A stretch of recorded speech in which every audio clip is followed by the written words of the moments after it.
16 pessoas foram presas suspeitas de tráfico de drogas em Belford Roxo, na Baixada Fluminense. A polícia diz que eles podem estar envolvidos no desaparecimento de 3 crianças há 5 meses. 150 policiais participaram da operação para cumprir 22 mandados de prisão e 15 de busca e apreensão no Complexo do Castelar, em Belford Roxo, na Baixada Fluminense. 16 pessoas acusadas de integrarem a quadrilha que controla o tráfico de drogas na comunidade e pratica roubos de cargas e veículos na região foram presas. O grupo também é investigado pelo desaparecimento de Fernando Henrique, de 11 anos, Alexandre Silva, de 10 e Lucas Mateus, de 8 anos, vistos pela última vez em dezembro do ano passado. A polícia não descarta outras hipóteses, mas a principal linha de investigação aponta que os meninos teriam furtado um pássaro de um dos traficantes da comunidade. Por isso, eles teriam sido capturados, julgados e executados pela quadrilha. O tráfico, ele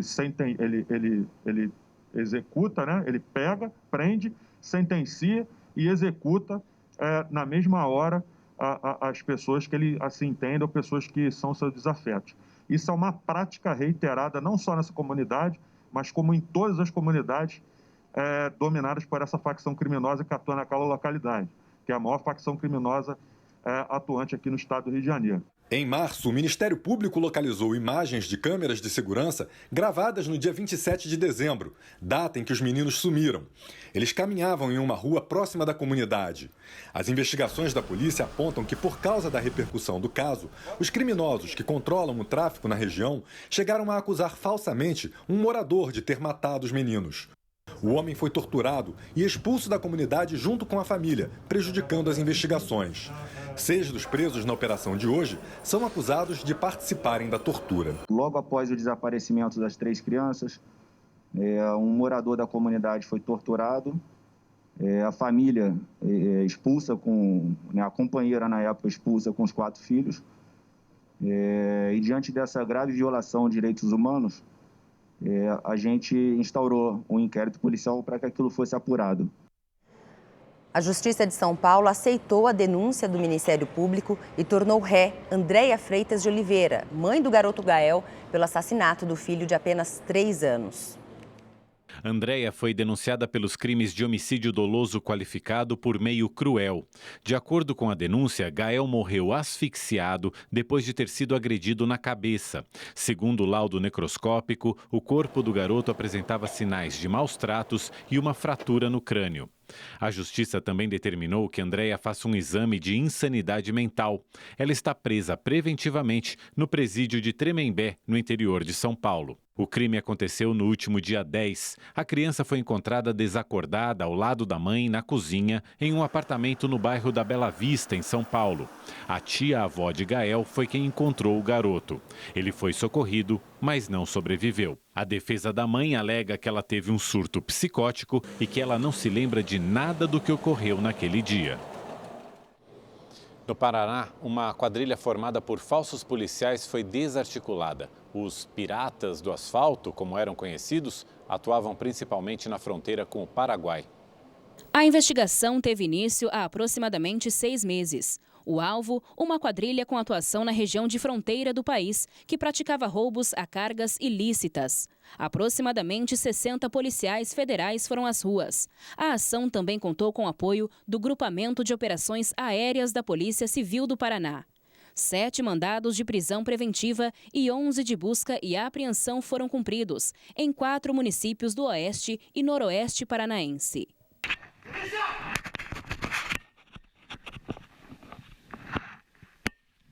São sujeitos que utilizam falsos uniformes da polícia, viaturas com giroflex semelhantes aos que são utilizados pela polícia e que praticam roubos nas rodovias e nas margens do Rio Paraná. Vale destacar que são os investigados que atuavam nas rodovias são criminosos que eram violentos, extremamente agressivos e muito conhecidos aqui na região pela prática desses roubos. 20 veículos foram apreendidos, 5 casas foram sequestradas e mais de 50 contas bancárias foram bloqueadas. Os valores podem chegar até 20 milhões de reais. De acordo com a PF, os investigados também contavam com a cumplicidade de olheiros e batedores, que agiam como agentes duplos, atuando em prol dos traficantes e repassando informações aos piratas. Há vídeo e fotos da atuação do grupo criminoso. Esses criminosos que se utilizavam de uniformes das polícias federal e rodoviária federal e tinham como suas principais vítimas contrabandistas e traficantes da região.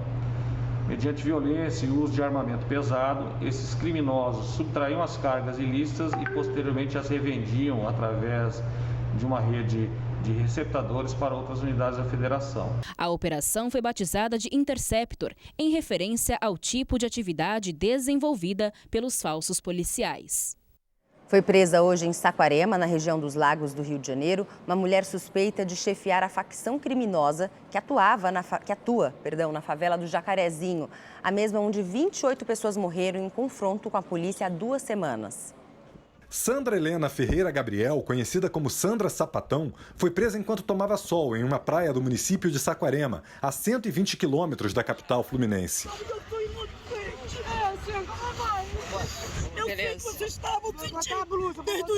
Ela é suspeita de chefiar o tráfico na favela do Jacarezinho, a mesma onde 28 pessoas morreram em um confronto com a polícia há 2 semanas.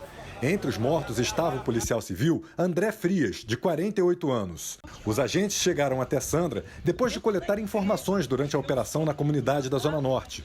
Segundo a polícia, Sandra Sapatão era uma das criminosas mais antigas da maior facção criminosa em atuação no estado do Rio de Janeiro e era procurada há 2 anos e tinha 3 mandados de prisão.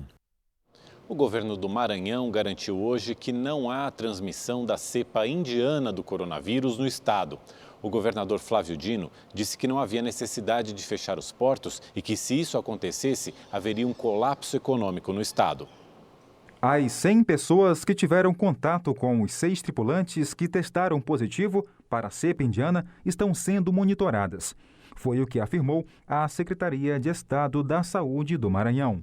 Mas a gente acreditou ser importante fazer esse rastreamento de todo mundo possível.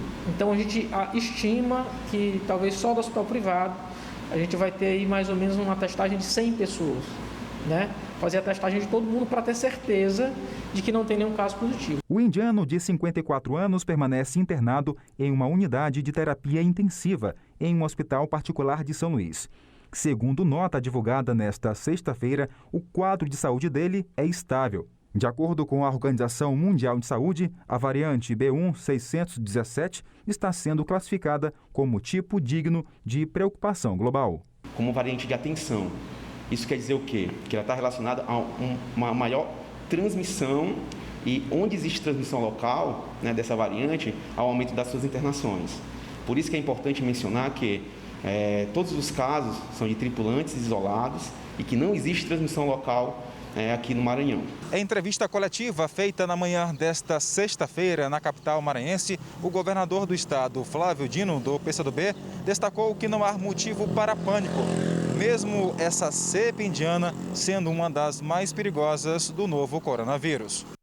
A Prefeitura de São Paulo anunciou que quer acompanhar o trânsito de pessoas nos aeroportos, rodoviárias e rodovias da cidade para monitorar a circulação das novas variantes do coronavírus. A decisão foi tomada após a descoberta de casos da cepa indiana no Maranhão. As estratégias de monitoramento e de bloqueio sanitário serão semelhantes às ações realizadas no início da pandemia.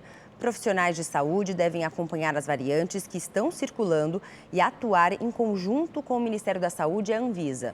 Segundo o secretário municipal de saúde, Edson Aparecido, amanhã será feita uma reunião com o ministro da Saúde, Marcelo Queiroga, e membros da Anvisa para definir quais medidas serão adotadas. A Fiocruz interrompeu a produção da vacina AstraZeneca. Segundo a fundação, a matéria-prima usada para a produção, chamada de IFA, acabou. A previsão é de que uma nova remessa do ingrediente chegue da China amanhã. A quantidade será suficiente para a produção de 12 milhões de doses, mas a fabricação só será retomada na próxima terça-feira. Hoje foram repassados mais 6 milhões e 100 mil doses ao Programa Nacional de Imunizações. Com isso, a Fundação ultrapassa a marca de 41 milhões de doses entregues, sendo mais de 37 milhões produzidas em Biomanguinhos, no Rio de Janeiro, e 4 milhões importadas prontas da Índia. 47 cidades do interior de Minas Gerais e da Grande Belo Horizonte vão receber doses da vacina da Pfizer. 64 mil doses do imunizante serão destinadas a esses locais. A distribuição começa na próxima segunda-feira. Os municípios escolhidos comprovaram possuir estrutura para armazenar a vacina, além de outros critérios, como população acima de 80 mil habitantes, equipe capacitada para a administração da vacina e distância máxima de 2 horas e meia de Belo Horizonte. Um bebê de Santa Catarina virou notícia nacional por um bom motivo. Ele nasceu com anticorpos contra a Covid-19. A mãe foi vacinada durante a gestação e a imunidade passou para a criança. O caso pode ser o primeiro envolvendo a transferência de anticorpos com imunizante Coronavac. Uma dose de esperança para as futuras gerações no combate à Covid-19. O Henrico nasceu no dia 9 de abril e 2 dias depois passou pelo teste neutralizante para o novo coronavírus. E o resultado confirmou a presença de anticorpos no organismo dele. Os pais e o bebê se tornaram personagens de uma boa história em meio à pandemia. Nós ficamos muito felizes, não só pelo que ele representa, porque todo filho que nasce é uma esperança para os seus pais. E no caso do Henrico, para nós foi uma esperança redobrada, porque acaba representando também uma esperança de dias melhores, de superação. A mãe é médica e atua na linha de frente num posto de saúde de Tubarão, no sul de Santa Catarina. A decisão de se vacinar foi tomada em conjunto com o obstetra, porque naquele momento o Ministério da Saúde só recomendava a imunização de grávidas com orientação médica. Ela tomou a Coronavac na 34ª semana de gestação. O caso de Henrico pode ser o primeiro do país e será tema de um artigo científico de uma universidade de Santa Catarina. A gente pensou mais no benefício naquele momento, até porque eu estava na linha de frente. E como eu não peguei coronavírus nem durante a gestação e nem antes, então isso se tornava mais importante ainda. E eu não tive medo nenhum, eu sempre quis tomar. E quando chegou eu falei para ele, para o meu obstetra, eu quero tomar a vacinação. O sistema circulatório da mãe é conectado com o sistema circulatório do feto. E isso é mediado pela placenta. Esses anticorpos, que são neutralizantes contra diversas infecções, passam e circulam no feto. Tanto que quando a criança nasce, o neonato, ele tem uma resposta imune muito interessante contra uma variedade de doenças. O bebê será analisado aos 3 e aos 6 meses para saber se os anticorpos permanecem no organismo. Com o aleitamento materno, as chances da criança continuar imune são grandes. Já existem estudos comprovando que mulheres vacinadas produzem leite com anticorpos contra o novo coronavírus. Tudo ainda é novo, mas o caso do Henrico é uma boa notícia que pode ajudar no combate à pandemia. É um resultado de grande valia, tanto para a comunidade médica quanto para a comunidade científica e, por fim, para o cidadão e para aquelas mulheres grávidas que também têm o interesse de se vacinar em algum momento. Trouxe a esperança e essa vontade de que nós possamos tomar, e que algo vai mudar. Tem essa esperança. Acho que criou no coração de todas as gestantes e as que estão amamentando, E agora os dados atualizados da vacinação no Brasil. Isso mesmo, Maura. Aqui no nosso telão a gente tem uma ideia do ritmo da vacinação pelo Brasil. Até essa sexta-feira, 41.468.108 pessoas receberam a primeira dose da vacina contra a Covid-19, o que representa 19,58% da população brasileira. Já receberam a segunda dose do imunizante, o reforço, 20.385.794 pessoas estão completamente vacinadas, ou 9,63% da população. Agora a gente vai ver como é que está a distribuição entre os estados, né, de acordo com o número de habitantes. Rio Grande do Sul continua aqui na liderança, o estado que mais vacinou até agora, com pouco mais de 25% da população vacinada. Mato Grosso do Sul com quase 25% da população vacinada contra a Covid-19. São Paulo em terceiro lugar com 22,34%, Espírito Santo com 21,45% e Minas Gerais aí com cerca de 20% da população vacinada contra a Covid-19. Mauro. E o consumo de carne no Brasil é o menor em 25 anos. O comentário é da nossa analista de economia, Salete Lemos. Olá, boa noite a todos. No resumo da semana, o meu destaque vai para a onda inflacionária que assusta os mercados internacionais. Gente, hoje praticamente todos os países do mundo estão sofrendo o impacto dessa onda, essa pressão sobre os preços. E quanto mais nós observarmos o avanço da vacinação e a retomada do crescimento econômico, maior vai ser a pressão sobre os preços. Hoje eu vou falar da carne. Carne que no Brasil já subiu, de acordo com o IBGE, 35%. É uma alta de preços que força os consumidores a mudanças de hábitos, mudanças de atitudes. Por exemplo, no caso Brasil, a carne subiu 35%, o brasileiro está consumindo mais ovos, proteína animal. No caso da Argentina, gente, vejam só, lá a carne subiu 65%. Mas o governo resolveu intervir, disse, olha, a carne está muito cara, a partir de agora não se exporta mais. A carne argentina fica na Argentina, para aumentar a oferta e diminuir o preço. Será? Os produtores de carne argentinos apoiaram essa medida de governo? Não, imediatamente reagiram, disseram não tem mais abate de gado. Durante 9 dias ninguém mata, ninguém abate gado, o gado fica em pé no pasto. Não vai haver, portanto, aumento na oferta de carne, portanto não há como reduzir os preços. E olha, o governo argentino proibiu exportação nos próximos 30 dias.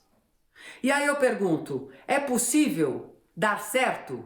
Claro que não, porque as exportações fazem parte da balança de pagamentos de um governo. É importante um país exportar para poder importar. Com a exportação, entrada de dólares no país. Com as importações, saída de dólares. É preciso que haja esse fluxo no balanço de pagamentos. Não é definitivamente proibindo exportação que nós vamos baixar os preços. No mais, te vejo na próxima sexta-feira. Até lá e não deixe de aproveitar o seu final de semana. E hoje o vice-presidente da República, Hamilton Mourão, saiu em defesa do ex-ministro da Saúde, Eduardo Pazuello. Mourão disse que Pazuello foi firme e não mentiu durante o depoimento à CPI da pandemia no Senado. O ministro Pazuello ia responder tudo, né? Praticamente ele deixou de responder, acho que só uma questão.